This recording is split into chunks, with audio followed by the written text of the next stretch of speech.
Without a way to consistently and reliably energize your system, the lenses of the mind will stay way too stubborn and strong, and we won't be able to shift them, leaving us in levels of density that keep us foggy-minded, apathetic, and lethargic. That's assuming, of course, your life goal is to liberate your soul from the shackles of your mind. So what's at stake here is your own destiny. Get this right and you'll be in control of it, but get it wrong and you'll be at the mercy of whichever way the wind blows. So with that said, let's take a look at what we'll be diving into in this video. Firstly, why is this missing piece so important for the conscious creation of your destiny? Secondly, what the blooming hell is this critical missing piece to your spiritual success? Thirdly, why the inner and outer worlds must match at a certain point in our journey. And finally, how all of this will help you see the structure of existence itself. And it's quite likely that you'll want to know exactly how to do that. So stick around till the end because all will be revealed there. So let's build this shindig from the ground up by answering our very first question. Why is this missing element so important for the conscious creation of your destiny? Well, simply put, the secrets to life are hidden behind the exercise of your free will. Without increasing the levels of energy in the system, our will can be lackluster. I'm sure you've noticed. We can be weak-minded and stuck in perfectionism or a fear of failing, can't we? We can even have that dull lack of motivation towards life, so much so that we never even start to build anything with our lives, be that energy or even something outside of ourselves, like a conscious service-based business to serve the world. But see, all of these things are our conditioned responses to life, the fear of failure, etc. Conditioned meaning programmed. We're programmed, not free. Something that we must put the work in to overcome if it is freedom that in fact we truly desire. And there are plenty of tools that work on just the level of the mind, like cognitive behavioral therapy, and you can try these things, or you can go deeper and you can deal with this stuff at its root. And the root of our mind is your prana, your energy. And this is something that I love about the yogic tradition. All of its secrets are only given to those who do the work.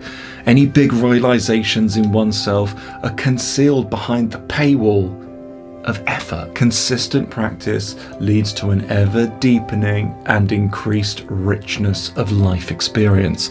And the biggest paywall of all, which is samadhi or enlightenment, can only be attained by the lessening of the separate sense of self in the mind, the ego, so that you can live in a deeply connected state more permanently. And we take you through 10 phases to decondition your ego so you can overcome your wounds, heal your past, and so you can start living a life that sets your soul on fire in our Freedom Blueprint course. The link for that is down below, but beware, there's only a few days left to sign up, so you'll have to be quick. So okay then, what the bloomin' hell is this critical missing piece to our spiritual success? The answer?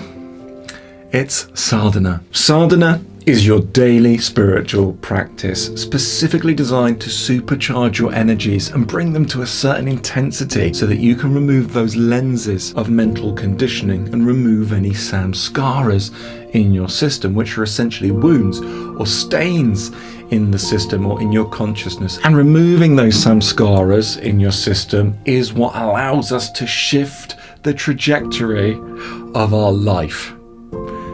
Kick ass. So it's our sadhana that infuses our will with energy. And bear in mind, this energy is intelligent. I mean, it created worlds, it created galaxies, and even you. I just wanted to remind you how powerful it is, but also that it's what you are. And coming into alignment with this cosmic energy allows us to manifest our destiny consciously. So as you can see, when it comes to consciously creating our lives, sadhana to create energy in the system is key, it's vital. And besides, at a certain point on our path, our inner world and our outer world, they have to match each other. There has to be a blending of the two, a merging, so to speak. Otherwise, there'll still be a split in us. There'll still be two, and that will create separation between the me inside and the life that's seemingly outside of it, which will mean that samadhi and enlightenment are totally off the cards. We don't want that, do we? So then, how will any of this help you to see and understand the very structure of life itself? Well, in short, life is energy. As you learn to control and understand your inner workings as an energetic being, you too will know yourself to be that energy. And as you study your energy and become a student of it, you will in time become what's known as a prana veda, someone who can see, feel the structure of life, how it moves, how it operates. So it's a bit like Darth Vader with all the Jedi powers, but without the cruel intentions. Pretty awesome, right? One good example of a prana veda is Sadhguru. It's clear in his discourses and the way that he explains the mechanics of life that he's a prana veda, a master of energy, one who understands the structure and the mechanics of life. And that, on this path, is no doubt our goal. But if you want to become an energetic powerhouse, first you must understand very deeply where you're hemorrhaging your energy.